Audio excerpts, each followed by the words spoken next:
All right, welcome to Gospel Grit.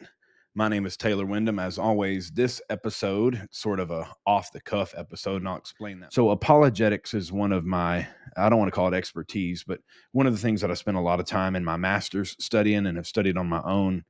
Um, and so we talk about this episode, and we talk about every episode on this channel being dedicated and directed towards the idea that we're going to apply the word of God to the people of God for the glory of God, right? You hear me say that every video. But the question that I wanted to tackle tonight is atheism. What are some practical and existential outworkings of having an atheistic worldview? What does that do?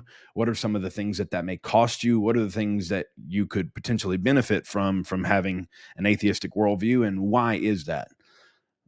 So let's just kind of jump in. Again, I don't. This actually was for another episode. Now that I'm looking at it, I don't have anything. So, couple of things, kind of just off the dome here. So, atheism and the worldview is not anything new, right? We see over and over in verses like Proverbs that the fool says in his heart that there is no God, right? No God, right? So let's address a couple of the major thinkings about God throughout human history. So we have monotheism, of course, which is the big three, and a few others. The idea that there is only one God and you must worship Him, right? Christians would say this is the triune God of the Bible, of course, Father, Son, and Spirit. Jewish people would say that is what we identify as God the Father, but they would not refer to Him in that way. And He's definitely more distant than the way we would relate to Him, the God of the Old Testament. This is not to say that they're not angels. Uh, Definitely Islam is monotheistic, fiercely monotheistic, to the point that they believe we're heretics and liars when we claim we're monotheists. And Allah is, in their belief in the Quran, is the only God. There are no other gods, and He's the supreme ruler and deity. Obviously, we have polytheism with things like paganism and ancestor worship and all the different gods. Greek mythology, Roman mythology are the most famous examples of polytheism. And poly, of course, just means many. Theism is God, or the belief in God. So many gods. There is a substructure of this called henotheism. And henotheism grants that there are many different gods, potentially, but that you only worship one of them. So you're loyal to one God for one reason or another. And that is not, it doesn't mean that they don't exist. It just means that to you, they don't matter, right?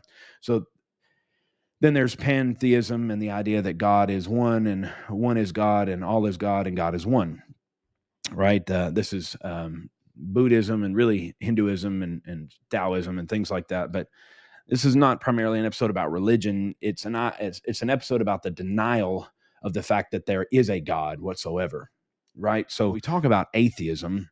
When we put the prefix a in front of a word, it means not, or a negation of that word. So theism, right? Here we go with that word again.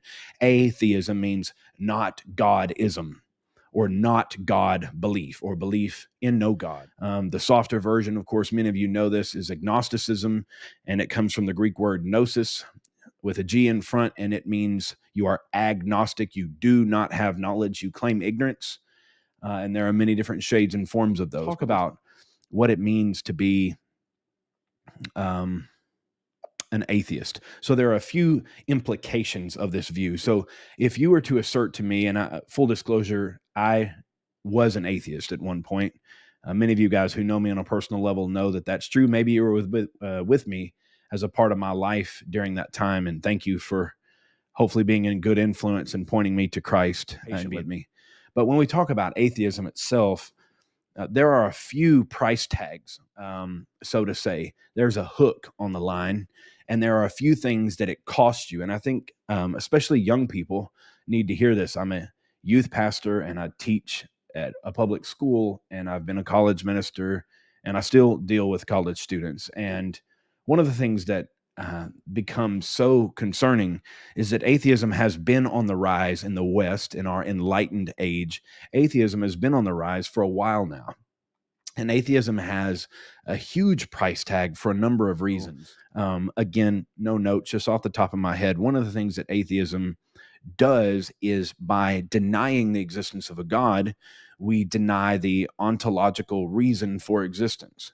or to put that in more, layman, average everyday terms, would be I suck the meaning out of existence the moment that I deny the reason for existence. That reason for existence is God, full stop, point blank, period.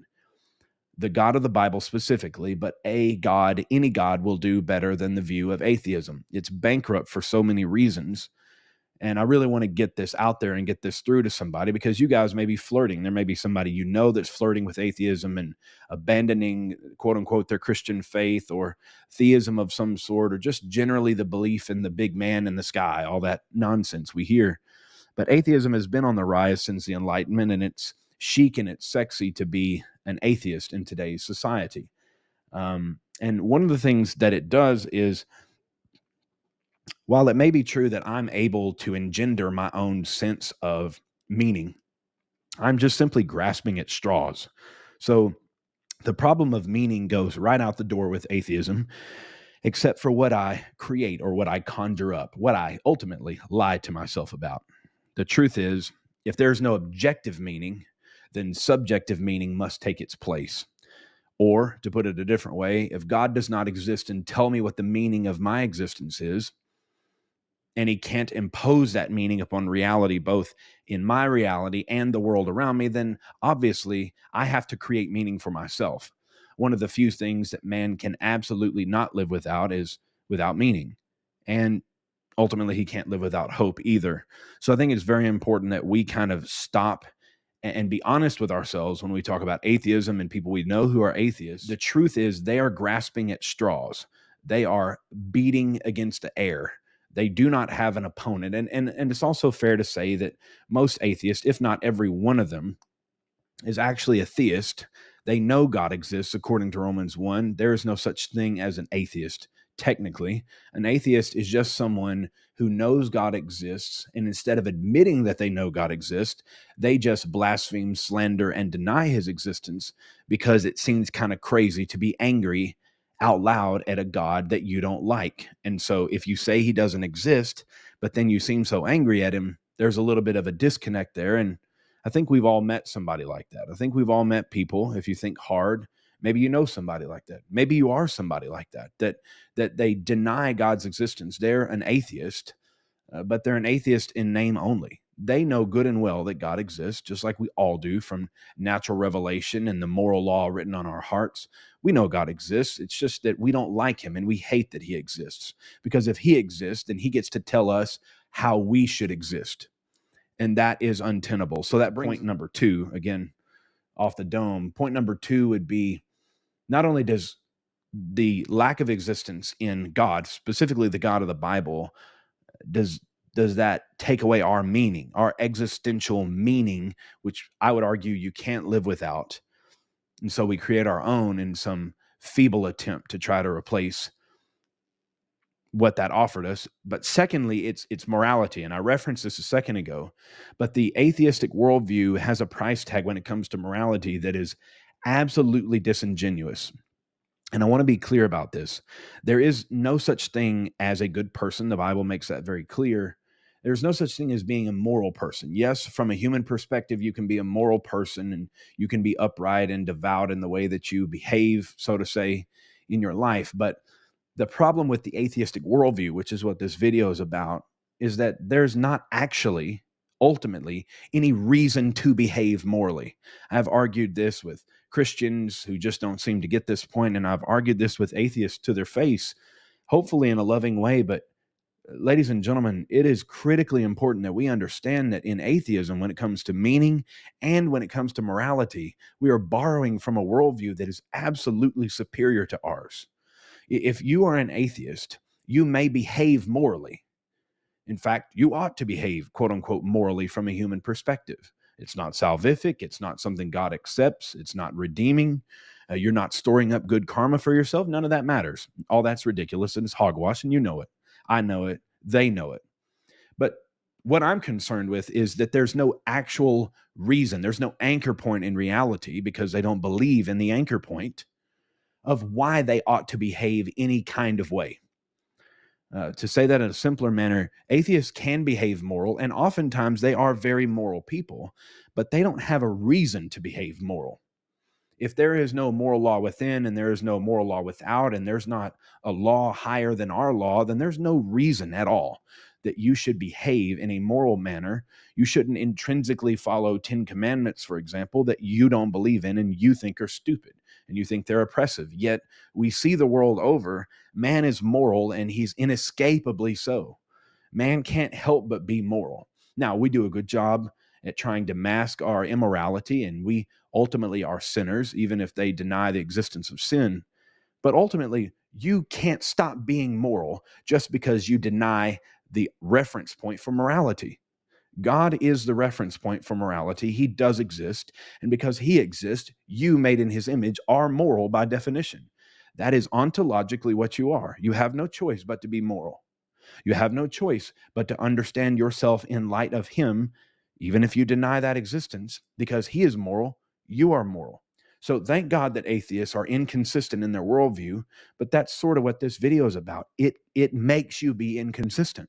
So without God, one of the price tags, I would argue these are major price tags, some that will ultimately cost you your life and then for sure your eternity, is that there is no such thing as objective meaning. Without God, there is no such thing as objective meaning. We just create it, which is just a fabrication.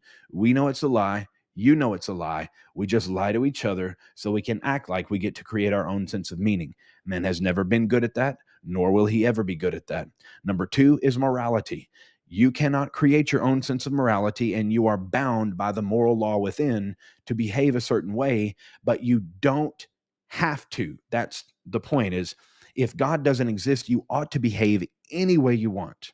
Now, I'm not advocating for sinning and I'm not advocating for evil, certainly not. What I am pointing out, though, is that if you're going to act moral, you at least need to believe in objective morality. As an atheist, that option is not open to you, not open to you at all. Okay. And the third point would be the idea of hope. And I referenced this earlier, and certainly there are more, but the idea of hope, the idea that there is a transcendent hope, and I'm specifically referring to beyond the grave. Your actions not only are meaningless and your morality is just arbitrary as an atheist, but ultimately the question of not only where do I come from and where am I going, but the question of why should I do anything morality wise, but what is the point of serving other people? What is the point of loving other people? What is the point of doing unto others as you would have them do to you if when I close my eyes for the last time, that's it? We turn out the lights and we go home and it's all over.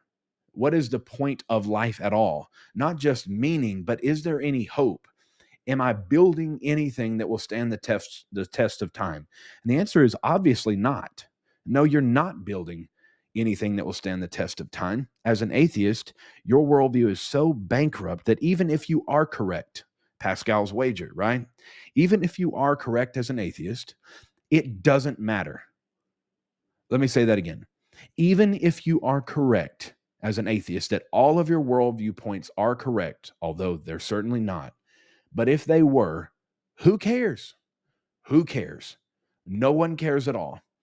If you are correct and there is no absolute objective meaning, there is no absolute objective truth, there's no absolute objective morality, and there's no absolute objective hope, certainly beyond the grave, it doesn't even matter that you're correct. In fact, you're just the first ones on the line to take the red pill to what we call nihilism. Okay? And I don't want to go into that concept. We could maybe do one about Friedrich Nietzsche later on, but we'll wrap this up. I'll wrap this up by saying, when we talk about atheism, it's not, you need to learn, Christian, that when you deal with atheists, it's not that they don't think God exists. That's a cover, it's a front, they're lying. They know he exists. They hate him. They refuse to worship him as God. Romans 1 makes this clear. Go read it after this video. They refuse to worship him as God, and the issue is not so much that they don't want to have a God, it's that they don't want to have a God that tells them what to do. So they don't want to have a God that rules over them and lords over them. So those are 3 points: meaning, morality, and hope. There are many more, but to keep this video short enough and probably done enough rambling. I'm going to go ahead and cut it off. I hope you enjoyed this sort of rapid fire off the cuff video. Probably talked a lot faster because I'm just thinking a lot faster instead of reasoned thoughts. But I hope you enjoy this. I hope you send it to somebody that is an atheist or somebody that's considering the Christian faith and our worldview as superior to theirs. This channel ultimately is about worldview. So it is about the word of God and applying that to the people of God. And it is about the glory of God. But ultimately, it's to help us think and believe and act biblically. And part of that is understanding that the alternatives are absolutely bankrupt. Okay? Don't take the black pill. Take the Christ pill in this moment. If you're struggling with this, reach out to me, or you're struggling with it, reach out to your pastor or somebody you trust. It can be a very alluring worldview because it feels like you're throwing off the shackles. But I promise you, whatever you think you're throwing off, you're not able to. And secondly, the shackles that you then put on are way, way worse. So God bless you guys. Thank you for joining us on this episode, this off the cuff episode of Gospel Grit. I will see you on the next one.